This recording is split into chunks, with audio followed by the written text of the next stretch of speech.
லட்சுமி அன்பு வணக்கங்கள். இப்போ நம்ம பார்க்க போகிறது வார ராசி பலன் 28ஆம் தேதியிலேருந்து 4ஆம் தேதி வரை எப்படி இருக்க போகுது.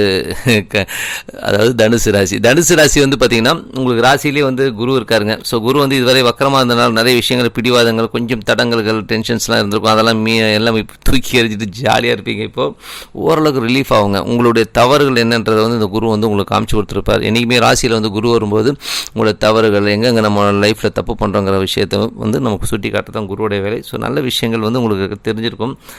மற்றபடி சேமிப்பு சம்பந்தமான விஷயங்கள் வந்து நிறையவே கற்றுருப்பீங்க இந்த வாட்டி.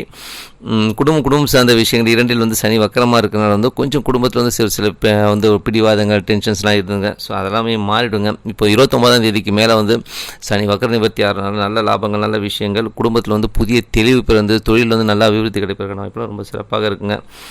மற்றபடி வந்து பார்த்திங்கன்னா தொழில் வந்து ரீஇன்வெஸ்ட்மெண்ட்ஸும் வரும். ஸோ அது வந்து நம்ம பின்னாடி பார்ப்போம். 3ஆம் அதிபதி 2இல் இருக்கிறது வந்து பார்த்திங்கன்னா கொஞ்சம் கலகங்கள் ஏற்படுவதற்கான வாய்ப்புகள் இருக்கிறதுனால உங்களுக்கு தெரியாமல் வந்து சில பேர் வேலை செய்கிற இடத்துலையோ குடும்பத்துலையோ கூட பார்த்திங்கன்னா நம்ம பாட்டு ஜாலியாக கராட்டா பண்ணி பேசிட்டு இருப்போம். ஒருத்தரை பற்றி கிண்டல் பண்ணி பேசணும்னா அதை வந்து அப்படியே ரெக்கார்ட் பண்ணி அவங்ககிட்ட போட்டு காமிச்சு உங்களை மாட்டி விடுறதுக்கான வாய்ப்புகள் இருக்குது. வீடியோவே எடுப்பாங்க. வீடியோ கேமரா செட் பண்ணுறது கூட தெரியாது. இதில் வந்து ஆண் பெண் இருவருமே வந்து கொஞ்சம் ஜாக்கிரதையாக இருக்கணும். கலகங்கள் ஏற்படுவதற்கான வாய்ப்புலாம் இருக்குது. மற்றபடி சொத்துக்கள் சார்ந்த விஷயங்கள் எல்லாம் வந்து சிறப்பான பலன்கள் இருக்கும். ஸோ சொத்துக்களில் வந்து பார்த்திங்கன்னா உங்களுக்கு வந்து நல்ல லாபங்கள் கிடைக்குங்க. ஸோ சொத்துக்கள் வந்து இதுவரை வந்து நல்ல ஒரு இடர்பாடுகள் டென்ஷன்ஸ்லாம் இருந்தெல்லாம் மாதிரி ரொம்ப நல்ல லாபங்கள் நல்ல விசேஷமான ஒரு விஷயங்கள்லாம் கண்டிப்பாக நடக்குங்க. புதிய முயற்சிகள் வந்து வெற்றிகள்லாம் வந்து சிறப்பாக இருக்கும். ஸோ நீங்கள் எடுத்த முயற்சிகள் எல்லாம் வந்து இப்போ தான் வந்து வெற்றிங்கிற ஒரு விஷயமே எட்டி பார்க்கும். அப்பா இவ்வளோ டென்ஷனுக்கு அப்புறம் ரொம்ப சந்தோஷமாக இருக்குமேனு. ஸோ நல்ல செய்திகள் நல்ல சந்தோஷமான விஷயங்களும் நடக்குங்க. மற்றபடி வந்து குழந்தைகள் சார்ந்த விஷயங்கள் செவ்வாய் வக்கரமாக இருக்கிறனால வந்து குழந்தைகள் கொஞ்சம் வந்து பிடிவாதம் பிடிப்பாங்க. குழந்தைகள் வந்து கொஞ்சம் வெளியே என்ன சொல்கிறது கொஞ்சம் விரயங்களில் கொண்டு விட இப்போ ஸ்கூல்லாம் ஓப்பன் பண்ண போகிறாங்க. ஸோ அதனால் வந்து கண்டிப்பாக விரயங்கிறது வந்து நம்ம வந்து எதிர்பார்க்குறது தான். ஸோ கொஞ்சம் செலவுகள் வைப்பாங்க. அதெல்லாம் வந்து சகஜமாக நடக்குதுங்க. மற்றபடி வந்து பார்த்திங்கன்னா ஆறில் ராகு இருந்தால் ரொம்ப சூப்பர்னு சொல்லுவாங்க. பட் இருந்தாலும் வேலை செய்கிற இடத்துல வந்து ரொம்ப ஜாகிரதையாக இருக்கணுங்க. ஏன்னா வந்து அவர் வந்து சாரம் வந்து பார்த்திங்கன்னா ஒரு 4 மாதங்கள் வந்து உங்களுக்கு வந்து செவ்வாயோட சாரத்தில் போகிறனால வந்து 6ல் போகிறாருங்க. ஸோ 6-12 வேலை இடங்களில் வந்து ரொம்ப ஜாகிரதையாக இருக்கணும். வேலையில் கொஞ்சம் ப்ரெஷர்ஸ் இருக்கிறதுக்கான வாய்ப்பு நிறைய இருக்குது.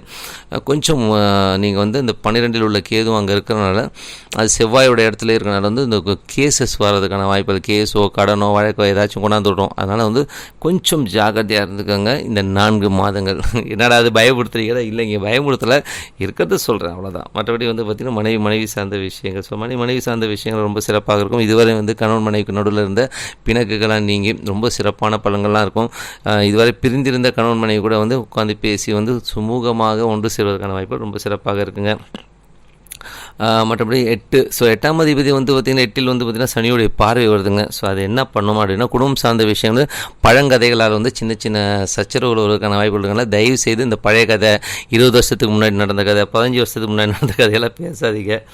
ஸோ அந்த மாதிரி பேசும்போது கொஞ்சம் அந்த மாதிரி சலசலப்புகள் ஏற்படுவதற்கான வாய்ப்பெல்லாம் இருக்குங்க. ஸோ அதனால் வந்து கொஞ்சம் ஜாகிரதையாக இருக்குது. ரொம்ப நல்லது. தந்தை சார்ந்த விஷயங்கள் தந்தையினால் நல்ல லாபங்கள் நல்ல விஷயங்கள் நல்ல ஒரு அனுகூலமான விஷயங்கள்லாம் இருக்குங்க.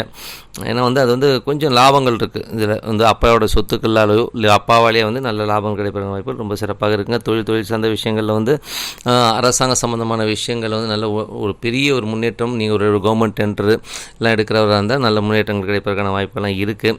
பட் இருந்தாலும் வந்து அது 9ஆம் 10ல் இருக்கும்போது தொழில் சார்ந்த விஷயங்கள் அபிவிருத்திக்காக வந்து கொஞ்சம் கையிலேருந்து செலவு பண்ணுவீங்க. ஸோ செலவுகளை வந்து கண்ட்ரோல் பண்ண முடியாது. தொழில் சார்ந்த விஷயங்களில் லாபங்கள்லாம் வந்து உங்களுக்கு வந்து 10ஆம் தேதி வந்து 11ல் இருக்கிறது நல்ல லாபங்களை கொடுக்கும். ஸோ நல்ல லாபங்கள் நல்ல சந்தோஷங்கள் கிடைக்குங்க. கொஞ்சம் நான் சொன்ன மாதிரி ஒரு சில விஷயங்கள் மட்டும் அந்த மைனஸான விஷயங்களை மட்டும் கொஞ்சம் உஷாராக பார்த்துக்கிறது ரொம்ப நல்லதுங்க.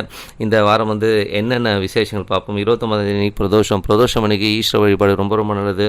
அன்றைக்கி மனதார வந்து ஈஸ்வரனை வழிபாடு பண்ணுங்கள். அந்த 4:30 மணிலேருந்து 6 மணி ரொம்ப அற்புதமான பலன்கள் கிடைக்கும்.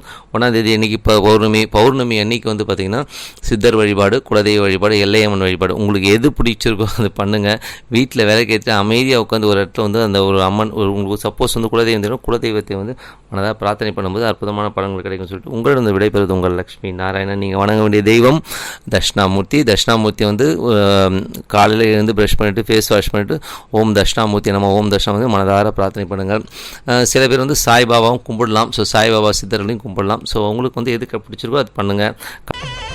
ஸ்ரீ குபேரன் டிவியை பார்த்தமைக்கு நன்றிகள். மேலும் இது போன்ற தகவல்களை தெரிந்து கொள்ள ஸ்ரீ குபேரன் டிவியை சப்ஸ்கிரைப் செய்யுங்கள். மறக்காமல் பெல் ஐக்கானை கிளிக் செய்யுங்கள்.